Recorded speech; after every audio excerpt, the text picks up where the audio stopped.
Gitu. Makanya aku lihat sekarang nih misalnya contoh ya. Kalau kita bawa ke zaman sekarang, aku selalu bilang pada orang-orang muslim, hati-hati ya.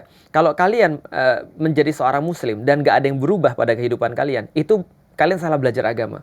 Contoh, ada orang muslim, lalu kemudian dia dibilang, kenapa kamu nggak bisa untuk achieve sesuatu yang lebih besar daripada yang lain? Atau nggak sesuatu yang memorable, monumental dan segala macam. Dia bilang, udahlah Ustadz, itu semua sudah ditakdirkan oleh Allah. Nah ini pemahaman hasil filsafat ini, yang keliru. Padahal sebenarnya kalau dia yakin bahwasanya Allah tuh menakdirkan sesuatu, termasuk rezeki dia lebih bersemangat daripada orang-orang yang justru nggak paham tentang takdir. Lucunya kita nggak gitu. Saya sering bilang sama orang gini, Zuckerberg itu nggak percaya dengan akhirat. Yakin saya. Nggak usah Zuckerberg lah. Orang-orang muda tuh biasanya senang nonton komik, baca komik, One Piece misalnya. Itu yang nulis namanya Eiichiro Oda. Oda Sensei itu dikasih tau orang, tidurnya cuma 3 jam sehari, Mas. 3 jam sehari, selain itu baca komik. Katanya liburnya cuma hari Jumat kayaknya. Mungkin mau Jumatan dia ya, mungkin. Tapi nggak tahu lah, dia cuma libur 1 hari dalam 1 pekan. Dan saking tingginya dedikasi orang-orang Jepang terhadap komik, itu ketika nulis besok, minggu depan libur, itu aib.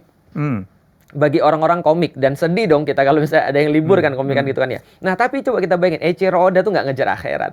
Dia nggak ngejar menjadi hamba Allah yang soleh, nggak. Ibadur Rahman, surga apalagi dia nggak. Dia cuma mikir dunia aja. Tapi etos kerjanya kayak gitu.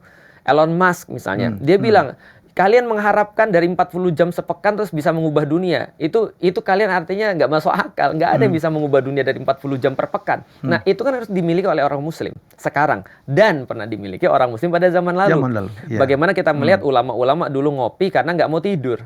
Jadi kopi itu dijadiin minuman ulama. Sampai diharamkan oleh orang-orang Kristen kan gitu kan ya, karena itu adalah minumannya orang Muslim kata mereka. Orang Muslim minum kopi untuk supaya nggak tidur, supaya apa? Supaya bisa belajar. Supaya bisa menguasai dalam tanda kutip duniawinya mereka. Maka di dalam Islam sebenarnya ada pemahaman yang benar adalah siapapun yang duniawinya itu kalah, berarti dia sudah melalaikan fardu kifayah.